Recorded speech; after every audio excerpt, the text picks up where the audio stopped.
With the help of her brother, she was able to pursue product management, and today she is Kenya's top product manager behind products that are generating millions of shillings in revenue. Meet Immaculate Okoth, and her journey began way back in 2017 as a software engineer, and today she leads as a product manager. And today at Dev Diaries, we bring in the journey that no one talks about, the endless doubts, ups and downs, and get to listen in as she tells us about what she has to say her younger self.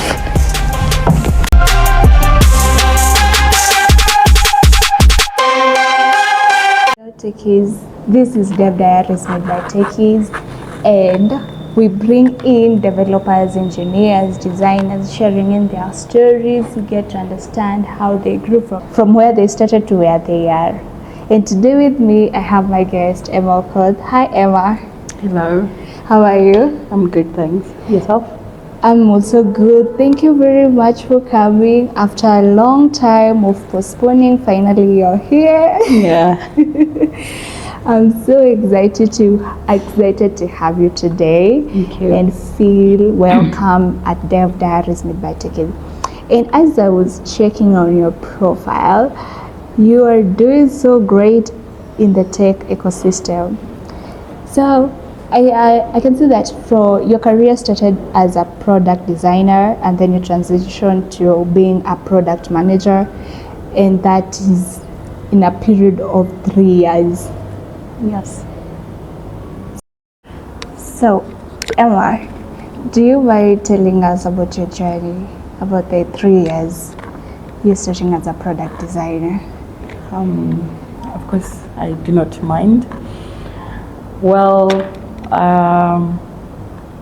let me just take it back before the 3 years, so that you get where I'm coming from. Yeah, right. Well, I started off as a student taking environmental science at Egerton University, Njoro campus, and that wasn't really, I didn't feel that course. I know there are so many of us out there that they're doing either a course because their parents said so or because their brother said so.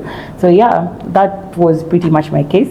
And when I was done, I felt like I really didn't belong. So with the help of consultation from my bro, I really wanted to do tech. I wanted to be in tech, but then back then tech wasn't really a thing as it is now.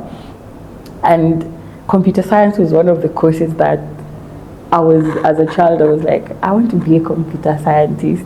But then I ended up taking environmental science. So when I got done, I consulted with my brother, and he was like, let's see what you can do. And I enrolled, first of all, for a product design course at Moringa. And from there, I thought it was exciting. And I also then went ahead and took a course in software engineering as well. And it was quite interesting that developing products or bringing softwares to life was something that I saw myself doing, not knowing that there was hurdles in between. So I practiced product design. Also, for a period of time, I was practicing also developing softwares front end, and I was like, nah, this is not my thing. So I now got to consult with my peers back then, and they were like, actually, you can take a course in product management. And then I started digging, what is product management? And yeah, I got to learn about it, and I actually took a course in it, and I got certified to be a product manager. And then I also got lucky that I got a job that as a product manager, so I just transitioned within the job from a product manager to a from a product designer rather to a product manager. And that's how the journey has been for the 3 years. So I believe some of your friends are part of your stepping stone to where you are. They played a huge part. Yes. So they were students also? Yes. There was one guy, we were very close when we were taking product design course, and he was the one that kept telling me, it's like you're stressed writing codes or doing things on Figma. And I was like, this is not my thing. So he really encouraged me, and also it took the belief in my brother as well to just push me, and he kept telling me, you have to do this. So I had people who would motivate me. I had a good support system around that time that ensured that I did the right thing. And whenever I felt stuck, I had people I could consult in as well. Yeah.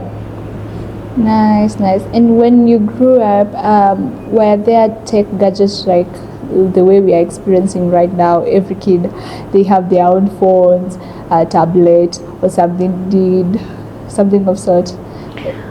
Well, yeah, I'm not so old.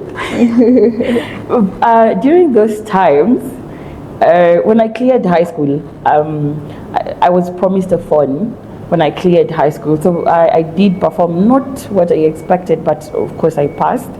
I think it's just the mid-level passing. Okay. And the gift that I got was a phone. So yeah, there were phones. I don't know if you remember Samsung Duos. Samsung Duos, yes. Small white phone. It was those days. It was very awesome to own one. So yeah, actually my first phone was a Samsung Duos. Yeah. So I would say I experienced the beginning of touchscreen phones. Yeah. At an early age, and that was a nice thing, because at my early age, my first one was a Nokia. I could guess which Nokia. Nokia. No, that was Motorola. There was this Nokia that was very fat like this, and it had quite a key. Umesema watu nakikuweka utatoa yenye uko nayo. You're comfortable with that? My comfortable to so. Yes. But at least you have done something. At least you have played a part in contributing, and at least showing that you're not that mean. You know, sometimes people, they're like, hata kama but uko na kadogo to will appreciate. Sometimes people do not actually understand that we also get to be broke. Like employed, salaried friends, we also get broke, because we have other responsibilities that we take care of that we might not make known to them. But mtu akikupea 200 yake roho safi. Because in this age of AI, were you scared to be fired? Wow. Before I got to fully understand about AI, yes, I was a teeny bit scared. But then now I implored myself to do research, understand what is AI, what has it come to do, how can I leverage using AI to my advantage. And with time I got to realize AI is not here to take my job, but it's come to make my work easier and just ensure that those burnouts that I find myself complaining about reduce actually. So I was scared at first, but when I got to understand fully what it's all about, I embraced the fact that it has come to make my work easier. Yeah. Make your work easier. That's nice. So you're among the lucky people, because I saw, was it Microsoft that fired over 100,000 people? Yeah.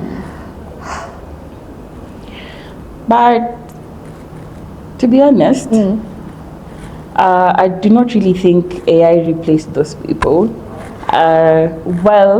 We can see it from that perspective. Yeah. But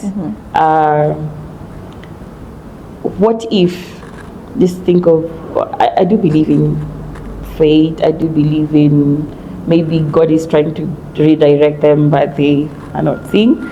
So if we take it from the perspective of AI took their jobs, that would be so hard to believe. Heartbreaking. But for every circumstance, we have to make something out of it, maybe they could get better opportunities. There are companies that can be able to sustain AI, the purchasing, the subscriptions rather. So if Microsoft is able to sustain the expenditure when it comes to using AI tools, well and good. But now I'm pretty sure there are those who are still prompt engineers behind the usage of AI within Microsoft organization. So, comme si comme ça. There are those who are winning, there are those who are losing, but, well, heartbreaking for sure. Wow. Right. It's so heartbreaking though, but they have to know. It's also a funny. Is it unbelievable something? Because a developer who is like, now I need to go to farming to do farming. Because he was like starting from being a senior software engineer to a vibe coding. Now the other alternative is farming. Actually, that's an opportunity that God has given him, the idea of, or whoever they are, the idea of farming. And farming is one of the most lucrative fields ever existing. If you venture into the right type of farming, poultry, animal rearing, or even the literal maize farming. So all is not lost. As much as it's funny, but I do think that every opportunity that presents itself, Pitanayo. Farming is not as bad as people think, so. Okay. All right. So back to your 3 years experience as a product manager. So what's that one lesson that cost you the most to learn? The one lesson is that you have to build with customers in mind first. So when I started, I didn't realize that the customers played a major role. So I was coming up with ideas from the fact that I thought that this is a need. But I didn't really address who the need was being made for. So over time, I learned that when building any product, you have to ensure that the people you're building for are in your mind, are in every stage of your building. Because without that, you will build a very good product, but from your perspective, not their perspective.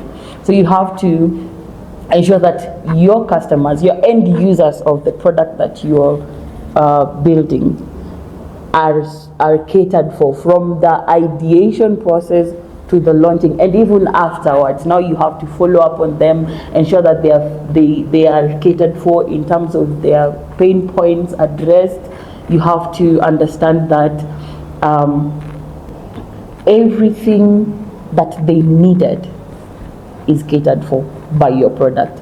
So that's one of the lessons I've learned. Building for actual users, building with their pains in mind. Yes. Actually, like you're visualizing of what you're talking about, or not what you're talking about, but what you're building. So you have to visualize whom you're building for. Yes, and research, customer research is very key. Yes. Very key. Yeah. Okay, that's very interesting, because a lot of people build, they get to start, but they get to forget that the need of the customer is very, very important. Yes. And it's something that should be put like a step forward. It should be like the goal. It should actually be the foundation. The foundation of a product. Of a product. Maybe you can touch on a product. What is a product? If you, because you have mentioned product. What is product? For someone who doesn't understand. A product can be anything. My shoe is a product. Your shoe is a product. Physical, tangible product. a software is a product. So whether it's a mobile app, whether it's a web app, that's a product that is consumed by a specific type of people. A Jiko is a product. So there are like everything that we use on a daily. Think about your phone, think about the braids we are wearing. Product. Yes, product. But now there are different categories, of course. There are physical, tangible softwares.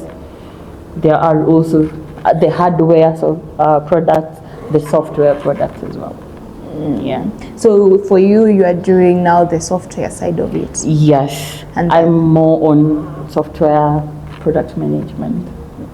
And that's where the engineers come in. Yes. You get to work with them. So I actually work with, it's very funny. A product manager is literally the link between customers, is the link between product designers, sales representatives, engineers. So I have to understand what are the customers' needs. I present to the product designers, design this, give me a visualization for this need. Now the product designer brings that to reality. Yeah, to a visual impression, and then from the product designer we now take it to the engineers. Then we have to go to the salespeople when the product is launched and tell them, now sell this product, give me feedback of the market about this. So it's not just the engineers that I get to work with. I have to coordinate sales, engineering, design team, and the customers. But the big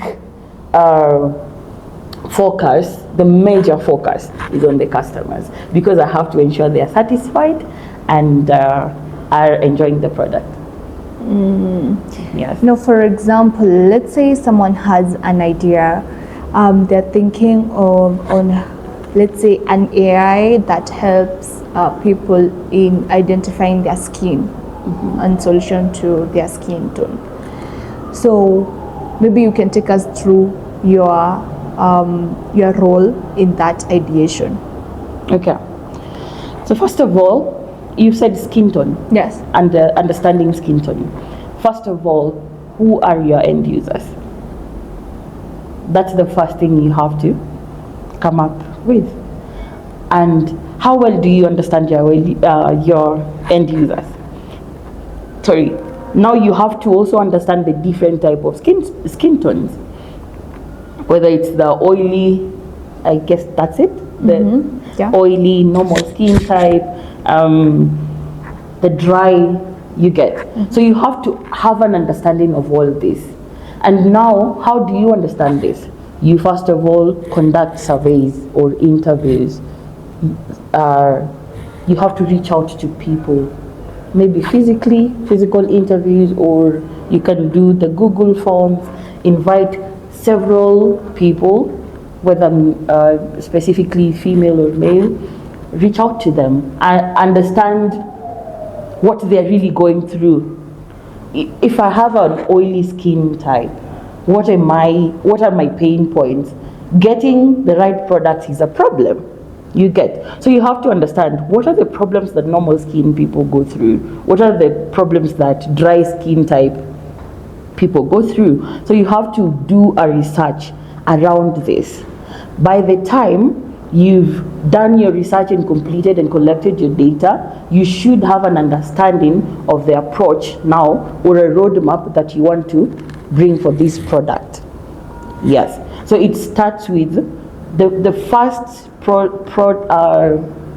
first stage rather of the ideation is conducting a user research. You have to understand the users. Now, if I'm building for skin types, right? I have to understand that there are several types of skin types, and also have to understand now the pain points of the specific skin types that I've researched on. Yeah. So the first process is researching. So after you've researched, you've understood. Now you are going to address the pain points that all these people, let's say you've talked to 5 or more people, you have to address the pain points of each individual. right? And come up with a solution for each one of the pain point. After that, now you get to engage the designers. I want you to help me design this. So I'm not so well with machine learning and all the AI thingies. Of course, I'm conversant with AI, but not the back end side of it. So I don't know whoever takes what from where, but it takes now the research that I've conducted, the data that I have, now I present it to my team. And in that team, I have to have the designer, I have to have the engineer. We have to merge our ideas and then come up with a solution. Now the designer takes up the next step. They have to design or come up with how it's supposed to work, right? Then now they present this, the prototypes, how the prototypes are looking, the visual impression, right? Now they take it to the engineer to actualize the work. Yeah. Nice. And that's how an app is come to a conclusion and being built, and now it's being launched and then released to the end user. So I have to, to interject, but I have to be throughout the phase. Yes, I have to see that this designer is delivering in time what we agreed, and they're delivering exactly what we need. And with every phase, there has to be a test. And we also work closely with quality assurance analysts. So the quality assurance analysts ensure that everything that we had in mind is working according to how we projected it to work, right? So in every step, there has to be, I have to understand that this is what we agreed on, this is what the deliverable, this is the ETA that we set for this timeline. I need you to deliver within this day. Natoka kwa this person, I go to the engineer, you are supposed to deliver the product in 10 or 11 months. What is going on? Or 6 months. So I'm like the supervisor, I'm like the prefect. So I monitor what the designer is doing, I have to monitor what the engineer is doing, and the deliverability is in time. So I have to control the sprints, all the sprints we're working on. I have to ensure that they're delivered in time and perfectly, with, of course, the help of a quality assurance analyst. And even post-launching the product now, when the product is ready, we also have to go through thorough testing. I don't know if you know the example A/B testing. We have to take it through a thorough testing before we launch it. We have to take it through a thorough test where everything works end to end as we had initially thought, right? So everything is end to end delivered as we expected. And then if it's qualified by the quality assurance, then we take it to the launching now, and then we now take feedback from the customers, now what features they want added. And we now, from launching, it's just focusing on the customer. Is this feature making sense to you? It's not to toy.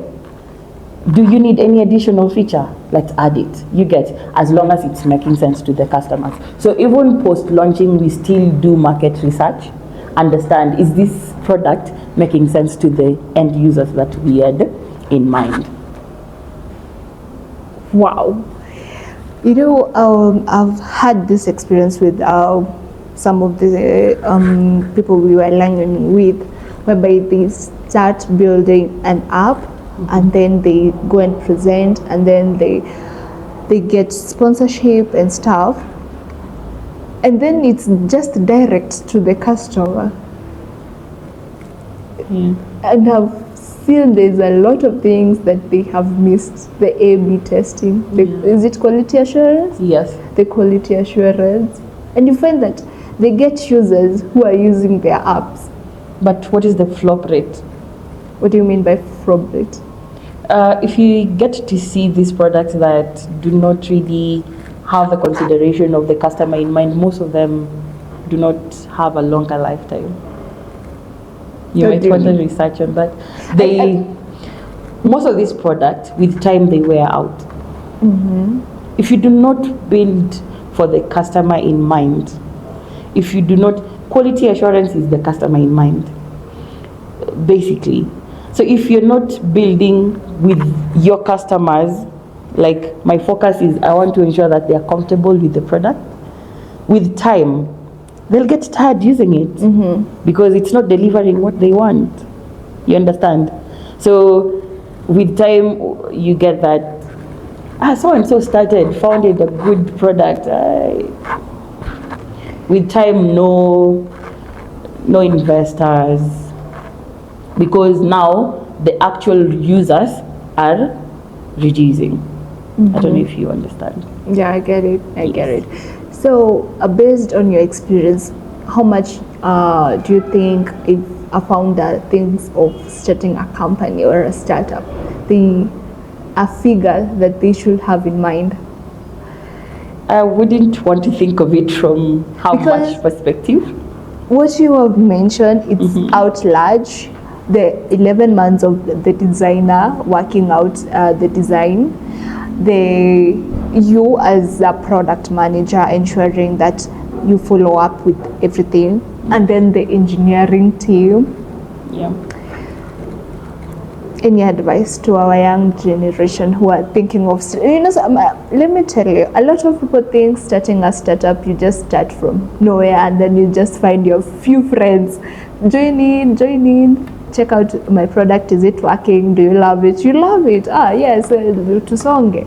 So what would you tell someone who is thinking of, they have an idea but we don't want that idea like tuinyamazishe because we don't have the funds, but it's good that they get to understand a rough figure where they are safe enough to ensure that even their products later on, it won't fail and they won't lose their customers. Okay, I wouldn't want to advise anyone to think of the figure, because if you think of the figure, you're gonna get discouraged. Think of it from this perspective. Okay. You have a skill, right? You have a skill. Now, the other step is, what can my network offer me? Faith knows Immaculate, right? Immaculate is a product designer. Faith wants to develop. Immaculate can help in structuring the roadmap of the product. Hi, Immaculate. I need your help with this. Currently, I'm not having the enough resources to build this, but I believe in the potential. And the most important thing is build for the user. You know, when a product is right, it will attract the right people. And by the right people, I mean you can attract grants, you can attract investors, because they will see the value in your product. So it's never usually about how much do I need to start. Start with the skill that you're having. That's enough resource. Now, the skill plus engaging people, engage your network. So you have to build a network that is resourceful to you as well, because at the end of the day, these are the people that are going to either build you or not. You know. So, and networking is, I saw your post, it's not about what somebody can offer you. It can be just a small advice. You see, like my friend, he kept pushing me because he had believed in me, right? He really believed that I could be a product manager. And here I am, you get. So with the right people around you, you can actually go far with that skill. But remember, if you build for the right people, you will always attract the right people. Always. Example, how M-Pesa was founded. Think about it. It was just an ordinary guy who was just building, but he built for the people. And look, over millions of people are using his product now. Exactly. I'm sure he must be a very proud guy out there, because he solved a problem for a lot of people. You see, and he attracted the right people. You understand? I love that. Yes. I love that. Same case to Facebook. Yes. So if you build for the users, trust me, you'll attract the right people. You will always attract the right people. Solve real people problems. Understand the pains they're going through. Don't just build because you have the potential or you have the ability to build. Build because you want to change the world. Yeah. Yeah, and also I also saw somewhere whereby someone was saying that, you see, the idea you have, it already exists. Trust me. But what's that one thing different that will make you Yes. stand out? Yes. So, like, if you need to copy, you copy because it already exists, but be different. Yeah. And then So what is your unique identifier? Yes. What is the unique identifier of your product? I love that. I love that. And I love that you see today with the story of the Facebook and how it was started from a room, a computer, and today over 1 billion people are using Yes. it, and people are also buying and selling. Yes. That is the solution. Yeah. So I think majority of people, if they have an idea, they should have the perspective of how the next 10 years. Build with the future in mind as well. Yeah, because don't think about right now. If I can also add to that, if you're building an app or you're building a product, don't build a product that will be used just by 50 people. Yes. Think about 1 million people. Yes. Do you have the database? Do you have the servers Yes. that can host a large number of people? Yes. And then you're good to go if you have that perspective and the networking part that you have mentioned. Know people. How is it said? No people that know you. Please, I'm not sure I've heard it. Yeah. But the people you know, they are more than your worth. Like, Yes. Yes. Very true. very true, very true. I love So that. every young and upcoming techie up there, dream big. Dream big. Don't think about the resources at hand. 10 years.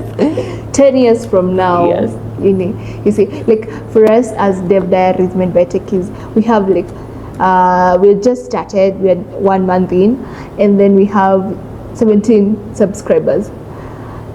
Now in the next 10 years we won't be 17, Yeah, of course. we'll be a million people, and those million, they will need to be hearing in what we are actually building and how we are showcasing stories of other techies. Yes. So the same case applies to someone who is thinking of a product. Yes. Today I saw someone's status and he was saying where starting a startup will humble you. Do you believe in that? Well, it can only humble you if you focus on the negativities. Every business has its own challenges, has its own high side and the low side, you know. So if you keep focusing on the lows, of course it will humble you. But what do you make of the highs? What if it works? Sorry? What if it works? Yeah, what if it works? What if it works? That's I'm sure it's gonna work. Right. So, based on your journey, what's that one thing that you were worried about but never actually happened? I was worried about failing. It was scary. When I got into product management, I was scared because I was given a whole responsibility that I'd never handled. And I was like, God, you have to see me through this and I have to do it. You get.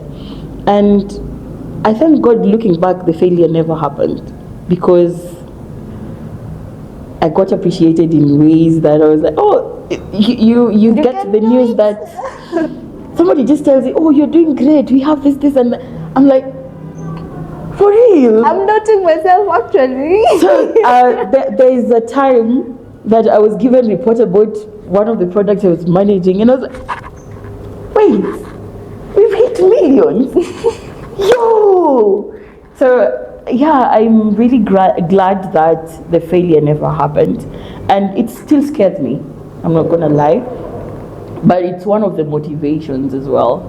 The fact that I'm afraid of failing is pushing me too hard. I must make it because I cannot fail. I have a mom who is looking forward to a daughter picking her with a jet, and I have nephews and nieces who must get that rich auntie that you were talking about now. So I cannot fail at any point. I can't, and you made me emotional. Yeah, but it's okay.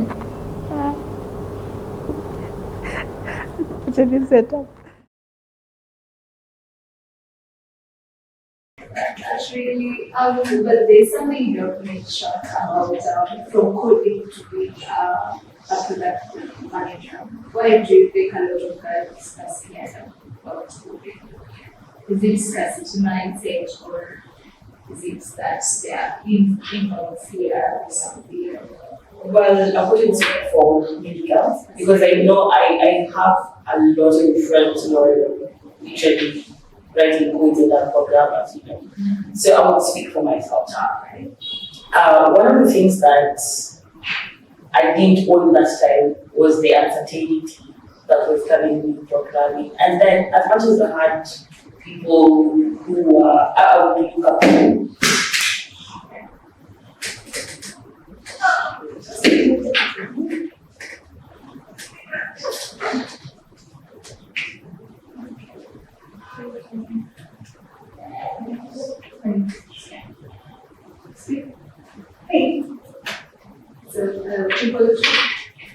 I had people I would look up to, of course, but then there's just some uncertainties and of course also external factors that would by then determine whether I wanted to do that, the pressure as well. So my decision to shift was like just trying to escape the matrix, but I still have the love for coding, and that's why I confidently say that moving to product management isn't as far from programming because I understand what I expect from engineers, I understand what I expect from designers from the knowledge that already I acquired, yeah. So it's not as if I entirely ran away from programming, I just went for doing the actual work. But literally, I work every single day with engineers, designers, yeah. Alright, so the coding part also plays a huge role. I know for sure there are coding product managers, but if you got to understand the perspective of an engineer, that's an added advantage. But yeah, there are non-coding product managers. Yes. Right, and you mentioned about transitioning. Did you finish school fast and then started? Because a lot of JPs they find themselves starting before they plan their first trip. So how was your journey? I would say I was lucky because I landed a job even before I graduated. And as a graduate trainee though, like more of an attached kind of role. And I'm really grateful that they gave me an opportunity to learn, to practice now product design, and also that gave me the interest to learn products more and just understand in depth what product development is about, product management is about. So that opportunity is what acted as now a stepping up, a greater stepping stone into who I am today. Yes. That's nice, because a lot of people they find themselves searching to apply for and then they get the same treatment and then they just all that like feeling like you're lost and they're doing the way like they do. You got it, Maggie. You got it. So were there times before as you were working at your internship, you say internship, but there are times you felt like quitting?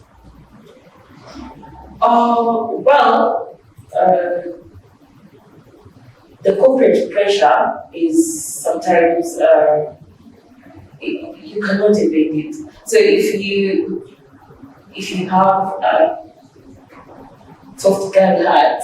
Of course, there were times that I like, oh my god, this pressure. But then I also felt like I have people looking up to me to make it either way, so I cannot give up. And that is the only motivation I had. But I could say I got to maneuver around and just now understood how corporate works, and now I'm aligned, and it's not as bad. So I'm glad I did quit. And we see her as some part of motivation, less time to push you. Yes. Maybe you can touch on what you meant by having pandemic out. As I say, corporate pressure is crazy.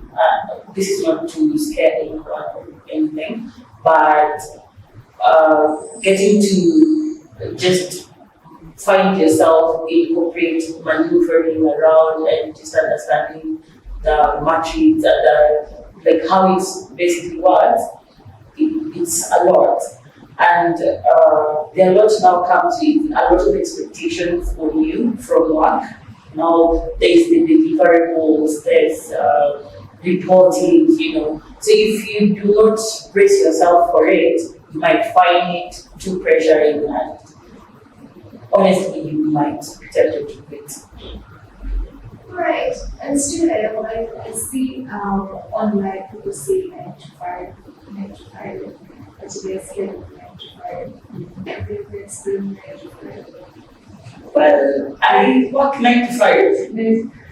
Yes, it's my reality every weekday. So yeah. But all through, it's great that you're still maneuvering into that. Because people say remote work. Have you experienced remote work? Yes, I have. Sorry, I've experienced remote work. Where I work, we are allowed to, if you have any conditions or any experiences that might bar you from accessing the office, not really hybrid, but just you can request to work remotely. So I've had a little experience of remote work. But I would say, as much as it's interesting and flexible, I wouldn't say that it's easy because it requires a lot of discipline. It requires one to be dedicated. And it's just as hectic as showing up on site. So there's either way you have to work. There's no shortcut around it. Whether you're working remotely, whether you're working on site, you have to show up the dedication, the discipline as well. Because beds are comfortable. You can be tempted to sleep longer. Yeah. So, and how have you been protecting yourself from finding that you're feeling the burnout? Well, at first, when I was younger in corporate, I didn't understand burnout. I didn't know how burnout looked like until I think a year or 2 years ago that I got to fully understand that sometimes you might feel like today I'm very lazy at work, I don't feel like doing anything. Someone might see it as lazy, but that's actually a burnout. So the times that I feel like, hey, I GB completely, I just request for a few days leave and refresh myself and relax and just forget about work, go and just relax, maybe take a holiday to see my mother, or just spend time with my kids and have kids. So I can get to spend time with them and feel like, I do the same thing for them. So that's my escape from burnout. Oh, yeah. That's nice. At least you get to spend some time with kids and you. It's a part of the healing process, right? Yes. Take time, relax, like you're replaceable either way.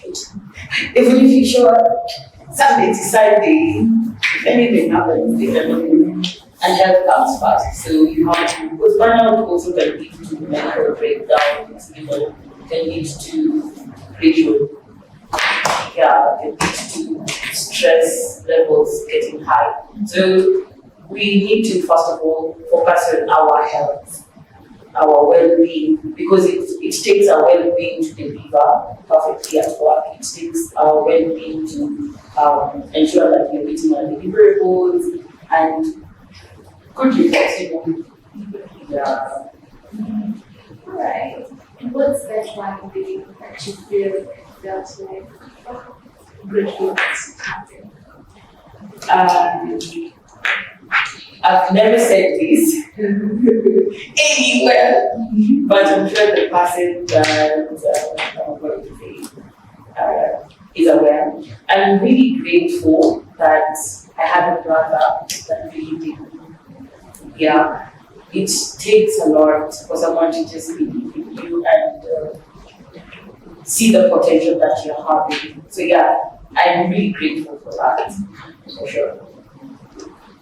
So you guys played at in your journey Yes. and And not in a life.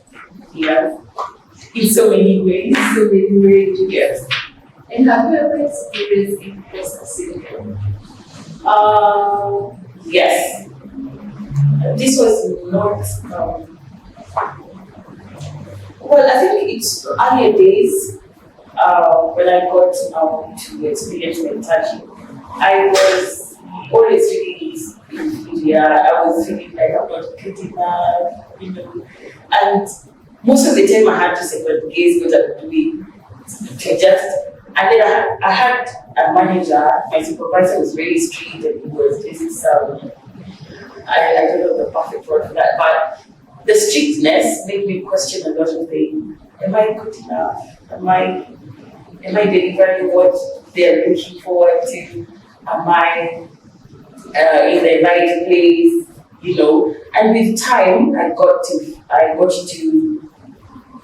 get over that because now I started believing in myself. Of course, I had my friends who we'd have conversations with, and they'd be like, "You're doing great," but for me to get to this point, it took a lot of self-belief. I had to get rid of the doubts and just feel like, yes, I'm enough. What I'm doing is also enough.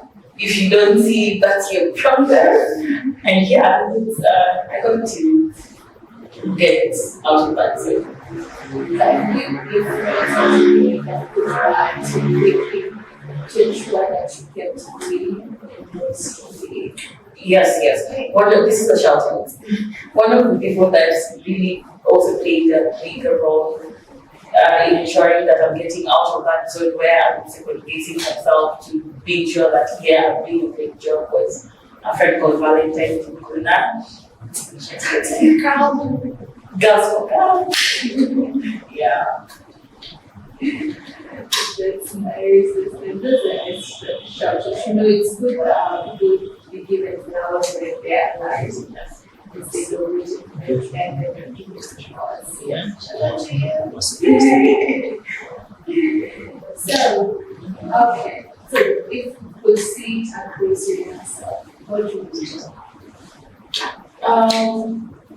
First, I would tell my younger self to be comfortable in uncertainty.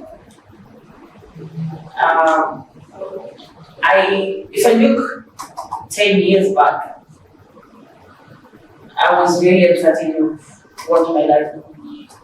The future wasn't so clear. I was in a wrong course. I'm not saying environmental is environmental science is a bad course. It's good for those who it suits, but it wasn't for me. So I believe that the uncertainties also played a very big role in just ensuring that now this is where I'm coming from, and I'm not so sure where this is going, but I'm open to it. And I embraced that. So when I had a conversation with my brother and I was like, this is what I want to do, it started becoming clearer. So it's, I would also tell my younger self that it takes time. And things evolve slowly, It's not I think I was thinking of flashing. I wanted a very beautiful future, but it's hard to take like over 10 years for you to be here, you know. So it takes progress. It's never easy, but the determination of what you want to be a person, where you want to be, where you see yourself, it's eventually manifests itself. So, no rush. Yeah. No rush. I love that. No rush, take time.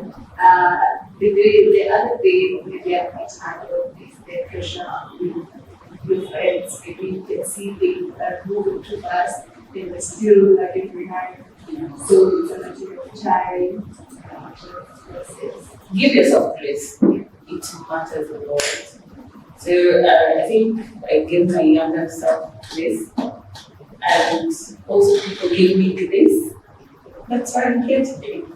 Yeah. Right. So, and what do you think is the one thing that people get to assume about you, and it's completely wrong?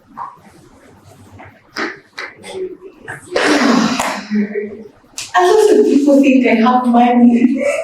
No, you don't like that chance. Wow! People are glad. The team is different. Completely. You don't like that chance. I try. There's a motivation that I get. Never look like your problems. Yeah. So please, I don't have money. Wrong idea. Yeah. So they should have. Well, I have enough to sustain me, but not the much that they think I have. And what is the solution to that? Because the calculation is that no look at your progress. The other thing is that people get to assume you're rich, but you're doing well in terms of you're able to sustain yourself. So I think it's a matter of their own mindset or something. Which I cannot change. Yeah, you cannot change. You cannot change about that. But it's funny that you find yourself in groups where there is trouble. Well, blessing is a giver.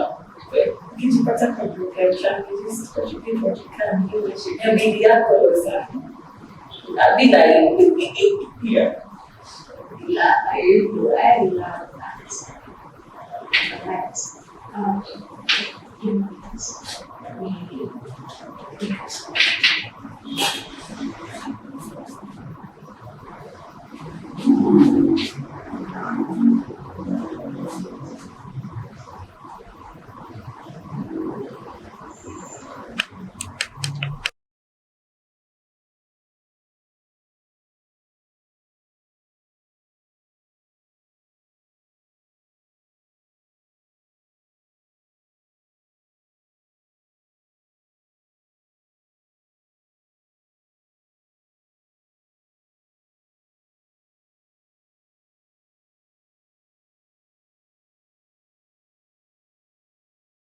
Are just socially inclined to what the society has placed for us, but there's always no age limit. You can always start that course. You can always, even if you flop as a startup, pick up yourself.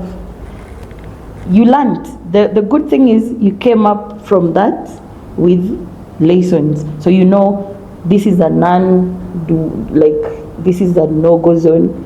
This is the step now. So either way, don't see it as a failure. See it as it was a learning phase for you. So when you get back, you pick up from the lessons you learned and build even better product.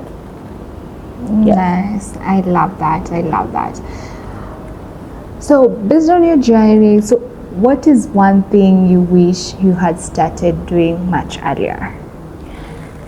I wish I had started leveraging on AI earlier.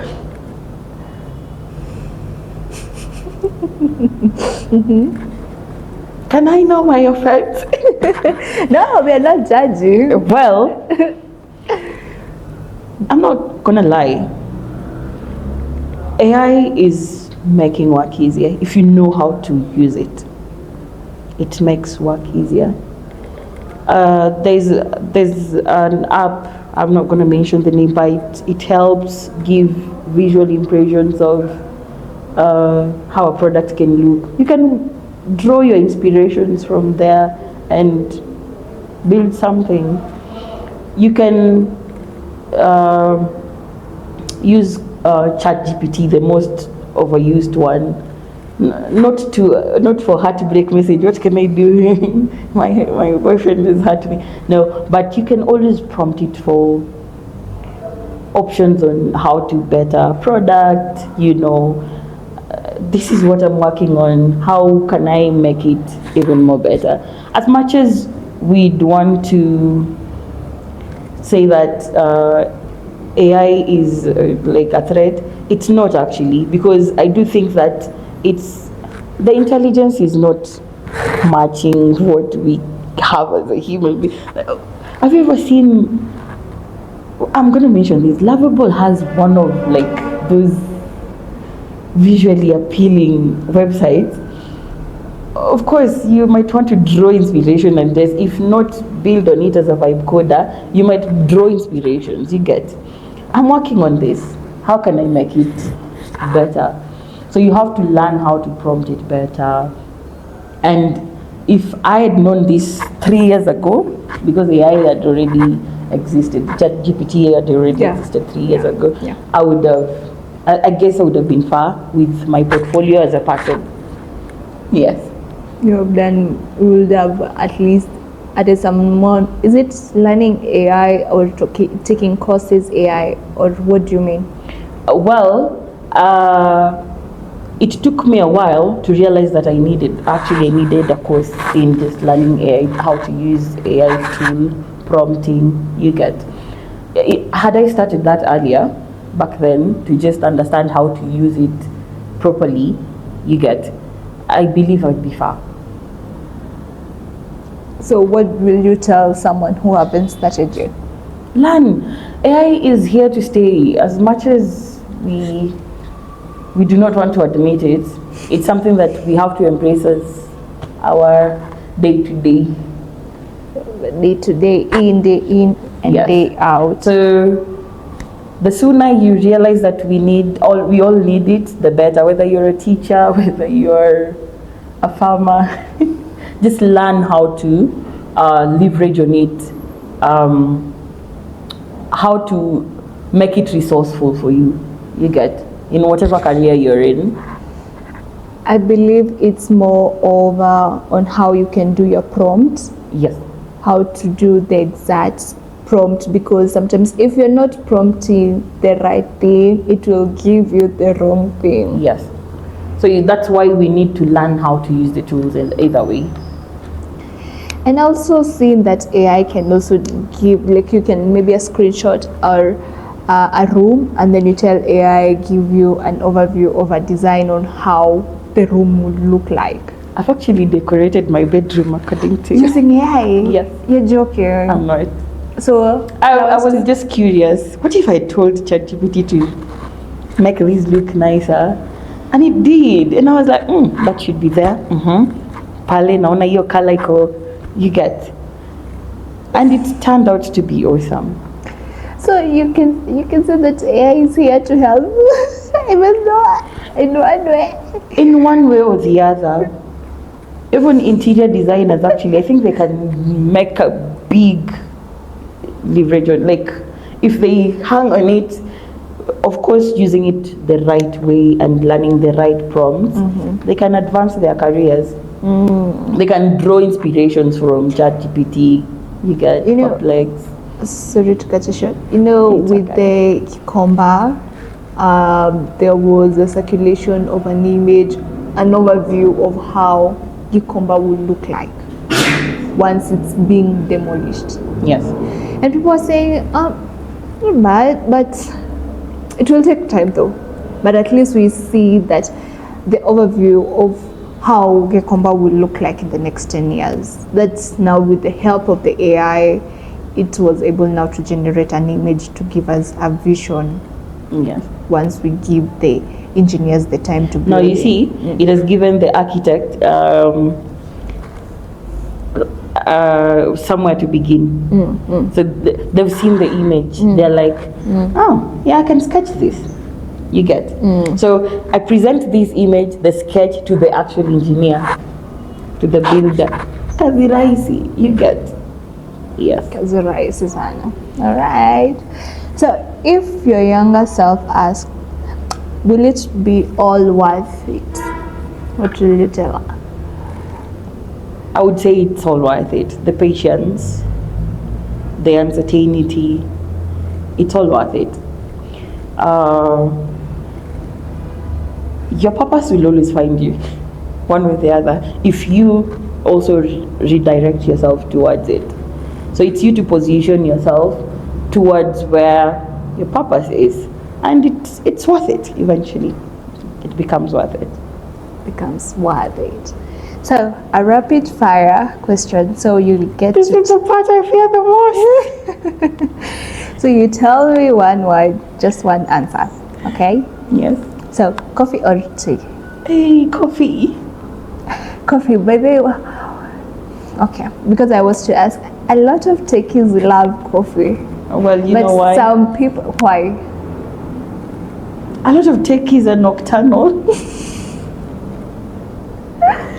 But some people take it as a medicinal thing. Like if you want to be sleepy, just take coffee. For some people. For some people, it helps them sleep. Yeah. I know for a lot of people, it helps them get away from sleep. For some people, it's opposite. Actually, that's interesting.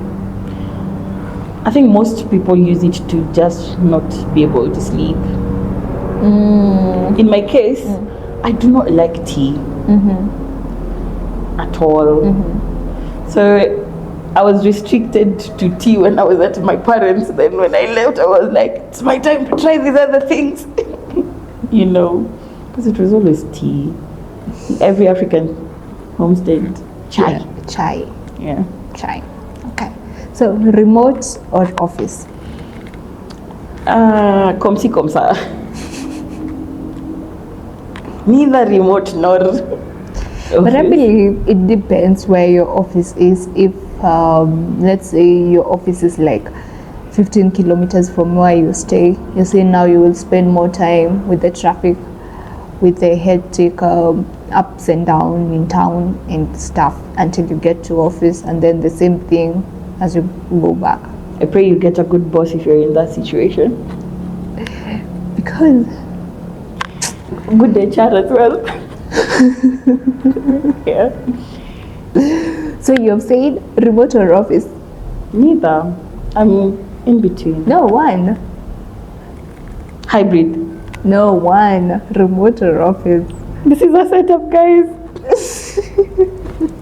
This isn't my choice, but let me just pretend. Office. Okay, let's move on. Okay. I hope my boss doesn't see this. He would see it. But I love working from the office, sir. Yeah, she loves. Yeah, I can vouch for that. Okay, morning or night? Hey, night. Anytime, any day. I'm not a morning person. And that works for a lot of techies. They find themselves coding at night, developing at night, ideas at night. Most of the ideas that have come to life from my end actually came to life at night. I struggle in the morning. You're not a morning person. If my HR hears this, I'm not a morning person. They won't hear it. They won't. I hope they do. Okay. So your favorite productivity app? ClickUp. ClickUp. Maybe you can touch on it. What actually does? In terms of my career, ClickUp helps me just track my sprints with my teams, the engineers, designers, the sales team, the quality assurance, the compliance, all I can have them in one place and just be like, how far are we with this? How far are we with this? So it's also an AI tool, by the way. So, you see? So it has made my productivity go from here to like here.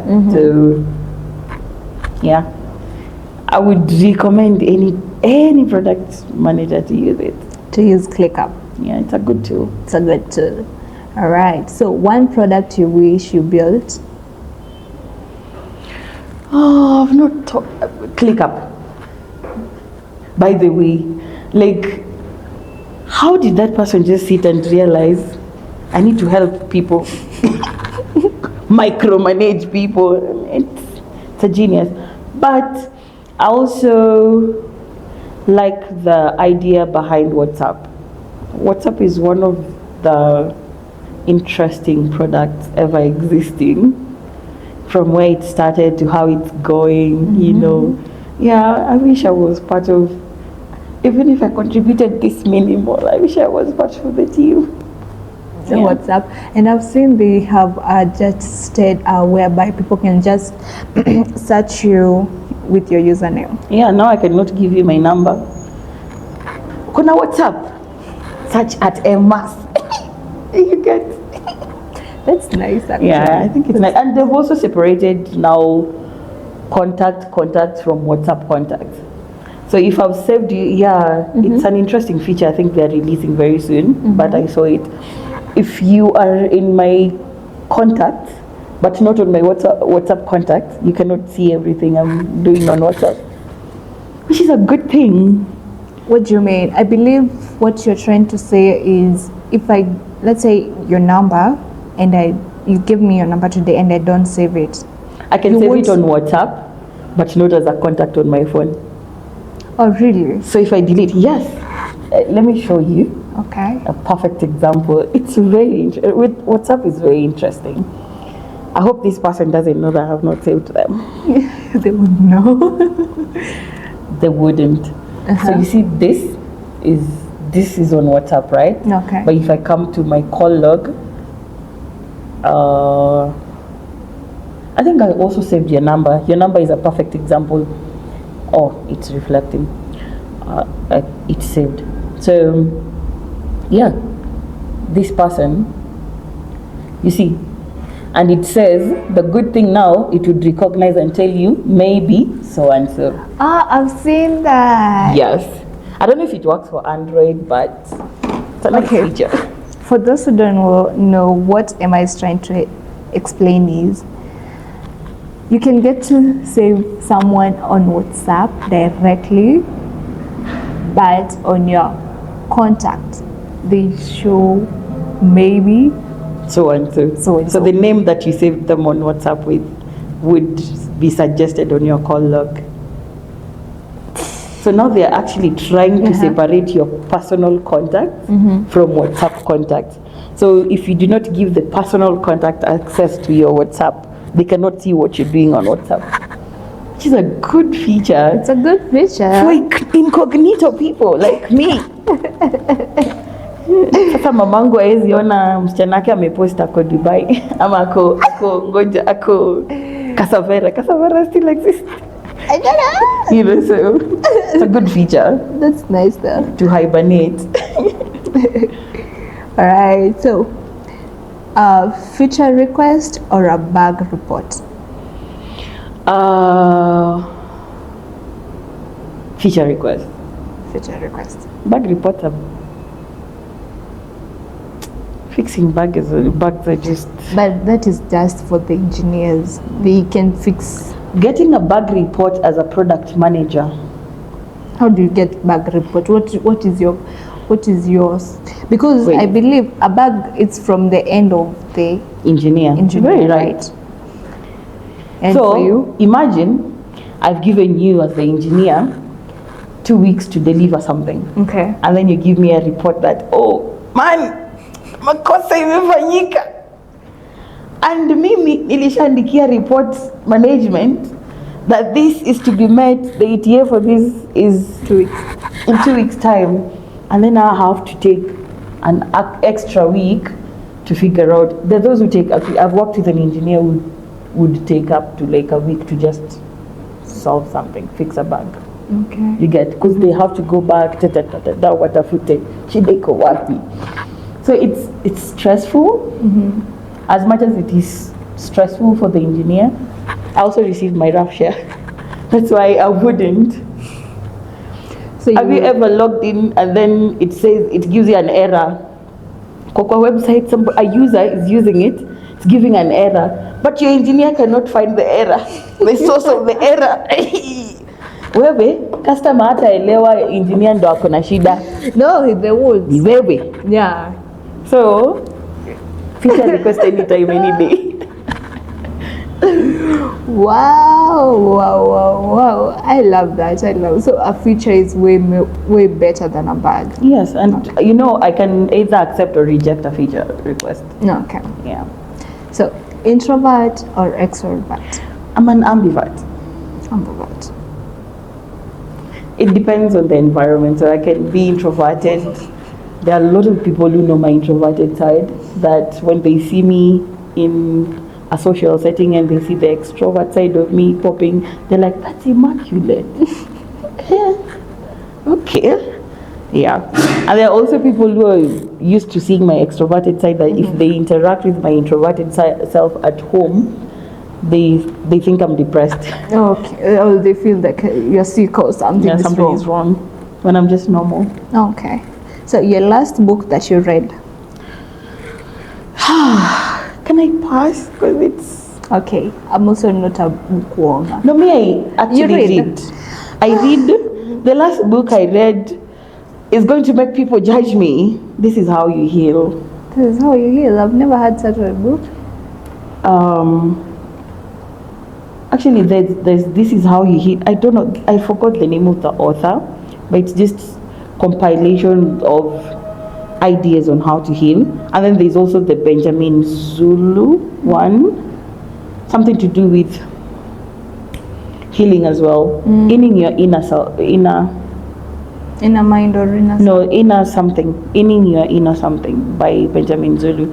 Yeah, those are the latest reads I've invested in. Yeah. Okay. So one emoji that describes a project manager. One emoji that describes product manager.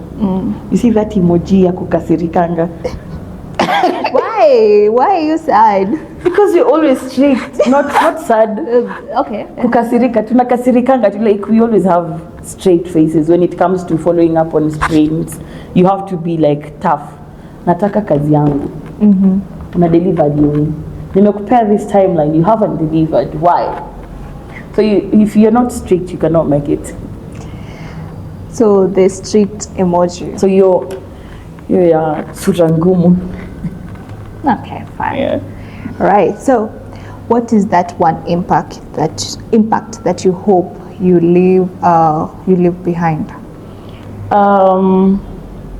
I hope that when users get to interact with the products I've managed, they'd think of Immaculate and be like, oh, this is that product Immaculate advised me to use, you get. Yeah, I look to a feature where when somebody mentions a product, I'd come to their mind. And I believe that's something, that's a great achievement. Yeah. And I hope that I get to make life easier for users. I love that. Yeah. What do you hope people get to remember you? Remember like Immaculate apart from your job title? Now that from a personal perspective. Yeah. If you mention Immaculate, even as it now, a lot of people take me for this bubbly person. The people who actually ask me, do you get sad? Because I'm always smiling, always happy. So I hope to be remembered for the fact that I smile away my troubles. Yeah. Nice, I love that.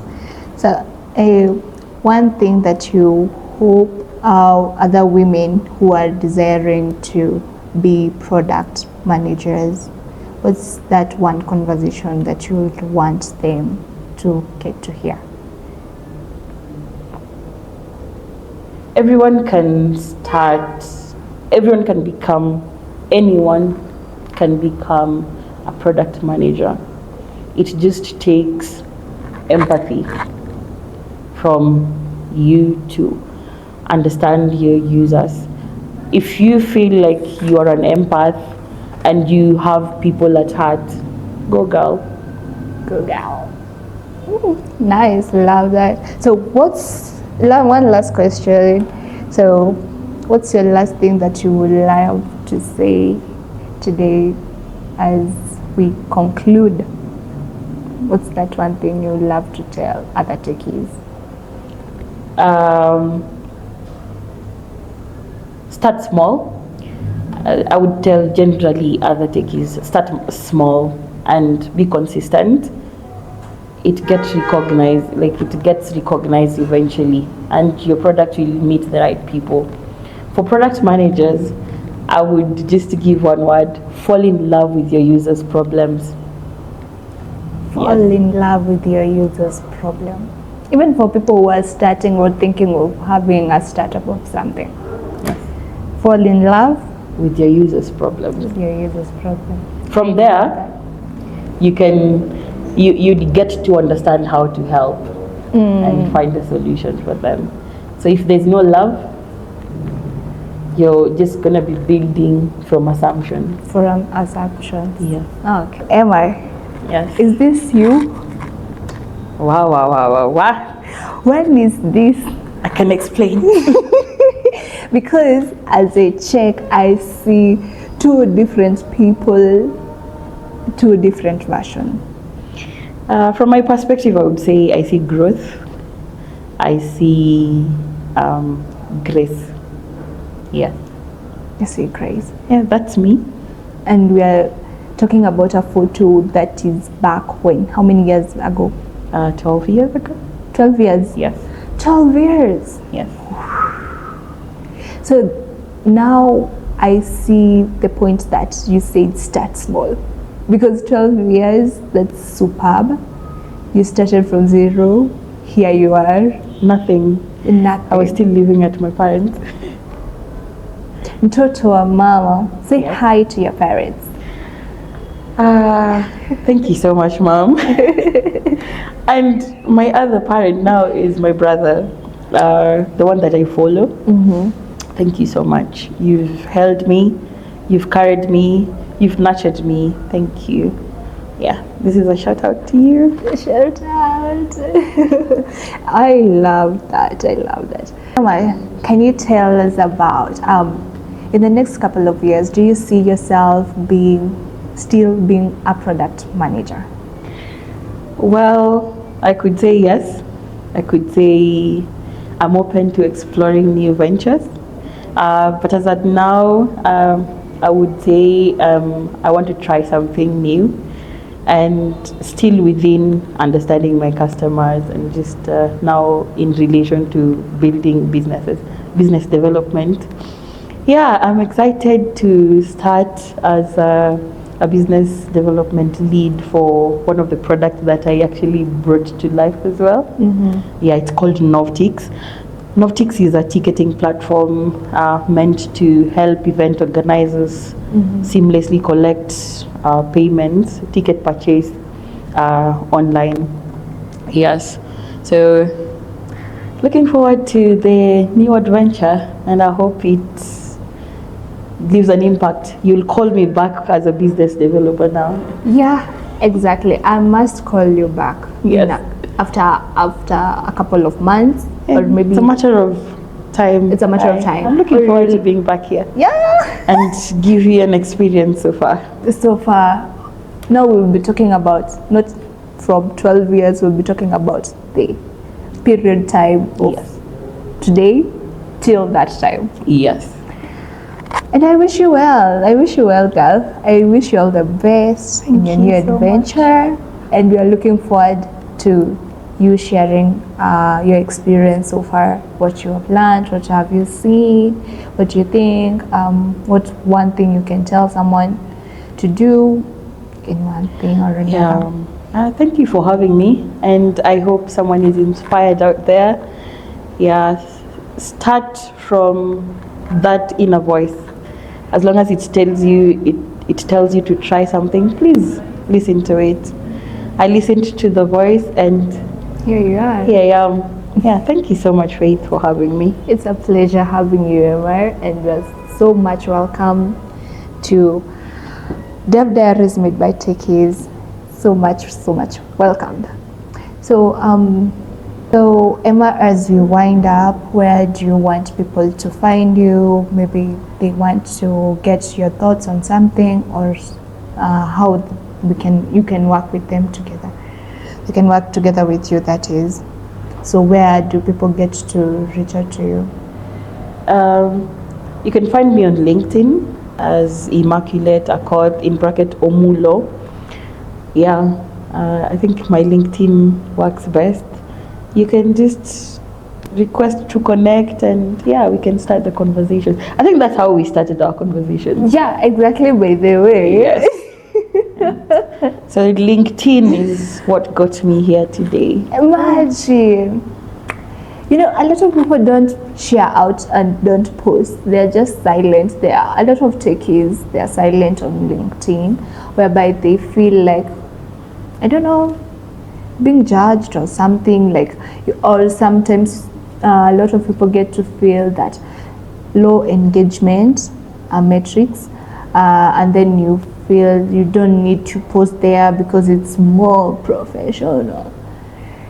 But you see, LinkedIn brought you here actually. Yes. A shout out to the founder. Doing a good job, man.